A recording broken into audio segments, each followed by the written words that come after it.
Master minds the pride of India. Inter, MPC, BiPC, MEC, CEC చదివిన విద్యార్థులకు CA మరియు CMA foundation కొరకు నూతన బ్యాచెస్ ప్రారంభం. గొర్రెల పంపిణీ పథకం స్కామ్ కేసులో దర్యాప్తు ముమ్మరం చేశారు. ఈడీ, ఏసీబీ లేఖలతో అధికారులు తలలు పట్టుకుంటున్నారు. వివరాలు సేకరించే పనిలో నిమగ్నమయ్యారు. ఆయా జిల్లాల వారీగా కలెక్టర్లకు లేఖలు రాశారు. నిన్న తెలంగాణ గొర్రెల మేకల అభివృద్ధి సహకార సమాఖ్యకు ఏసీబీ లేఖ రాసింది. గొర్రెల పంపిణీపై పూర్తి వివరాలు ఇవ్వాలని ఆదేశించింది. అయితే ఇప్పటికే ఈడీ కూడా లేఖ రాయడంతో అధికారులు వివరాలు సేకరిస్తున్నారు. ఇప్పటికే ఈ కేసులో 10 మందిని ఏసీబీ అరెస్టు చేసింది. 32 జిల్లాల వారీగా ఎస్ఆర్డీసీ ఆధారంగా వివరాలు సేకరించే పనిలో పడింది ఏసీబీ.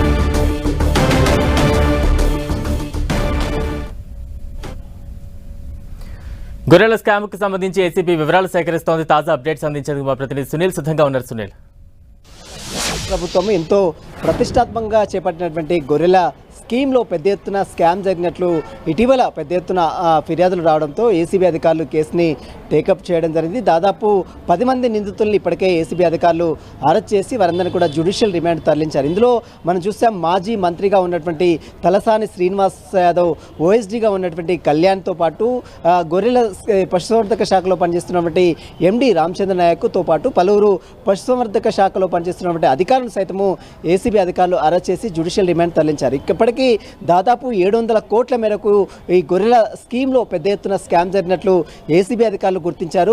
దాంట్లో భాగంగానే పలువురు అధికారులను అరెస్ట్ చేసి జ్యుడిషియల్ రిమాండ్ కూడా తరలించారు. ఇప్పటికే ఏసీబీ అధికారులు నమోదు చేసినటువంటి కేసు ఆధారంగా ఎన్ఫోర్స్మెంట్ డైరెక్టరేట్ అధికారులు అంటే ఈడీ అధికారులకు సైతము ECR enforcement case information report కింద ఇప్పటికే ఈడీ అధికారులు కేసు నమోదు చేసుకోవడం జరిగింది. ఇప్పటికే ఏసీబీ సేకరించినటువంటి అన్ని వివరాలను సైతం ఏసీబీ అధికారులు దగ్గర నుంచి ఈడీ అధికారులు సేకరించారు. ఇక మరోవైపు మరికొన్ని వివరాలు కావాలంటూ కూడా ఇప్పటికే ఏసీబీ అధికారులు కోరారు. ఏసీబీ అధికారులు సైతము మరికొన్ని వివరాలు కావాలంటూ కూడా గొర్రెల మేకల అభివృద్ధి సహకార సంస్థ ఎండీకి కూడా ఇప్పటికే ఏసీబీ అధికారులు నిన్న లేఖ రాయడం జరిగింది.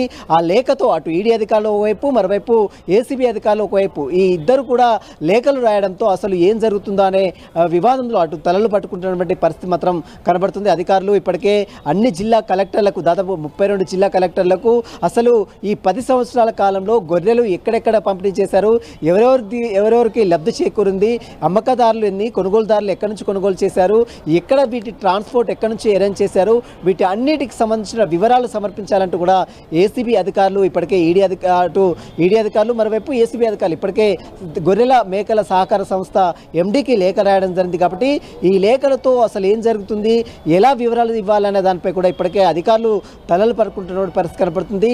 ఇప్పటికీ ఇందులో చాలామంది అబ్స్కాండింగ్లో ఉన్నారు, చాలామంది కాంట్రాక్టర్స్ కావచ్చు ఇందులో అయితే ఇప్పటికే అబ్స్కాండింగ్లో ఉన్నారు. మెయిన్గా గొర్రెలు పెద్ద ఎత్తున రైతుల దగ్గర నుంచి కొనుగోలు చేసినప్పుడు కూడా ఆ డబ్బులు రైతులకు జమ కాకుండా ఆ నిధులు మొత్తం కూడా వేరే అకౌంట్లకు బదిలీ కావడంతోనే ఈ స్కామ్ మొత్తం కూడా పెద్ద ఎత్తున బయటికి రావడం జరిగింది.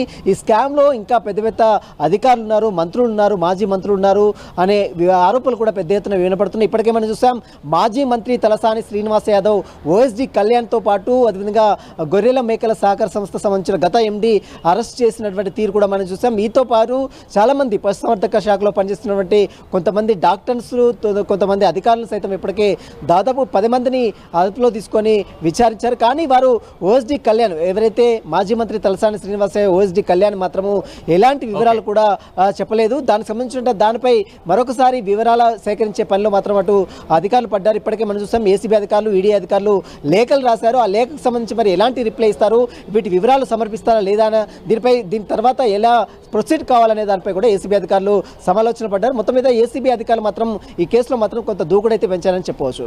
థాంక్యూ సునీల్.